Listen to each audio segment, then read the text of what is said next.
Please stop pushing. I can't take this anymore. The concert venue is packed tight. A man behind me keeps pressing into my backside. I'm wearing a mini skirt today with a thong underneath, and it only makes the situation worse. He lifts my skirt and presses himself against my hips. As the atmosphere heats up, someone in front of me slams into me and I stumble back a step. My body stiffens as I feel like something just slid inside me. My name was Mandy Cox, and I was a die-hard fangirl. I wanted a celebrity to notice me, so I dressed for attention. I wore heavy makeup and made sure nothing about me went unnoticed. My low-cut top revealed a wide stretch of skin, and my chest bounced with every step. I paired it with a mini skirt that barely covered my thighs and sexy white stockings which hugged my legs. But when I arrived, reality hit. The concert venue was packed so tightly I couldn't move, and the crowd swallowed me whole. The celebrity was never going to notice me. I craned my neck and shouted, "Darling, take me." I never imagined that line would draw the wrong kind of attention. Instead of the celebrity, it caught a filthy creep. After I shouted it, I became aware of a man behind me, repeatedly bumping into me. At first, I brushed it off. In a crowd that dense, accidental contact was easy to explain, but the feeling wouldn't go away. Something hard kept pressing against my butt from behind.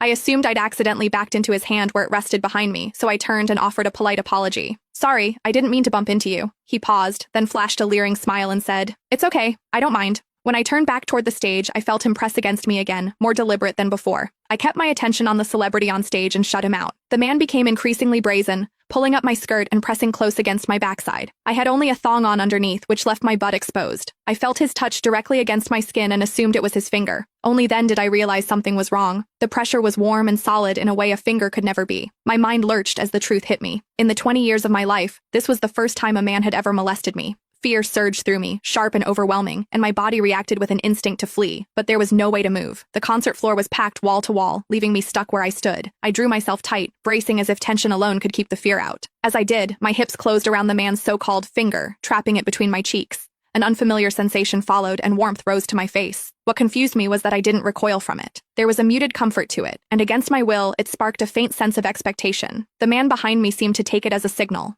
He moved in closer, repeating the motion until the intrusion was unmistakable. I had lived a sheltered life as a college student, and now I was being toyed with by a stranger while surrounded by people. Shame surged within me without warning. I felt the urge to sob, but my throat closed and my voice deserted me. Worse still, the pressure forced my thong inward and sent a restless, prickling discomfort through my body that wouldn't fade. A quiet, involuntary sound escaped me, and the embarrassment followed instantly. I gathered myself and strained to suppress it, holding it down until my throat tightened. The blaring music and the screams around me drowned everything out. With every eye fixed on the stage, no one was aware of what was happening to me. At the same time, the intensity continued to rise, touching something deep inside me. I bit down on my lip as cold sweat traced my spine. My awareness was tipping back and forth between humiliation and a pleasure I couldn't bring myself to name. I knew I couldn't take it anymore if it continued, so I turned sharply to face the man behind me. "Please, stop pushing. I can't take this anymore." When I finished speaking,